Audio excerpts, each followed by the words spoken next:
Hi friends, welcome to my mini vlog. So ಬೆಳಗ್ಗೆ ಎದ್ದು ನಾನು ಮೆಂತ್ಯ ಬಾತ್ ಮಾಡೋಣ ಅಂದ್ಬಿಟ್ಟು ಸೊಪ್ಪೆಲ್ಲ ಕ್ಲೀನಾಗಿ ವಾಶ್ ಮಾಡ್ಕೊಳ್ತೀನಿ. ಸೊಪ್ಪು ಏನೇ ಇದ್ದು ಒಂದು 3 ಟೈಮ್ಸ್ ವಾಶ್ ಮಾಡಿಕೊಂಡ್ರೆ ಚೆನ್ನಾಗಿರುತ್ತೆ. ಇದಕ್ಕೆ ಅವರೆಕಾಳು ಹಾಕಿಬಿಟ್ಟು ನಾನು ಮೆಂತ್ಯ ಬಾತ್ ಮಾಡ್ತಾಯಿದ್ದೀನಿ.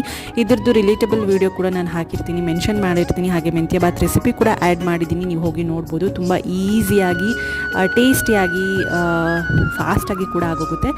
ಲಂಚ್ ಬಾಕ್ಸ್ಗೆ ಇದನ್ನೆಲ್ಲ ಹಾಕಿ ಇಟ್ಟಿದ್ದೀನಿ. ಮಕ್ಕನ ಮತ್ತು ಮೆಂತ್ಯ ಬಾತು ಮತ್ತು ಕ್ಯಾರೆಟ್ ಹಾಕಿ ಇಟ್ಟಿದ್ದೀನಿ. ಅದಕ್ಕೆ ಕಾಯಿ ಚಟ್ನಿ ಕೂಡ ಮಾಡಿದ್ದೆ. ನಾನು ಕೂಡ ಸ್ನಾನ ಮಾಡಿಬಿಟ್ಟು ರೆಡಿಯಾಗಿದ್ದೀನಿ ಆಫೀಸ್ಗೆ ಹೋಗೋದಕ್ಕೆ. ಇವತ್ತು ಶುಕ್ರವಾರ, ಸೊ ಹೆಡ್ ಬಾತ್ ಮಾಡಿದೆ. ಚಾಮುಂಡೇಶ್ವರಿ ದೇವಸ್ಥಾನಕ್ಕೆ ಹೋಗಿಬಿಟ್ಟು ನಿಂಬೆಹಣ್ಣಿನ ದೀಪ ಹಚ್ಚಬೇಕು ಅಂದ್ಬಿಟ್ಟು, ಸೊ ಆಫೀಸ್ಗೆ ಹೋಗಿ ಬಂದಮೇಲೆ ಸಂಜೆ ಹೋಗೋಣ, ಮಕ್ಕಳನ್ನ ಕರ್ಕೊಂಡು ಹೋಗಿ ಅಂತ ಎಲ್ಲ ರೆಡಿ ಮಾಡ್ತಾ ಇದ್ದೀನಿ, ಲಶಿಕಾನ ಪ್ರಕುಲ್ನ.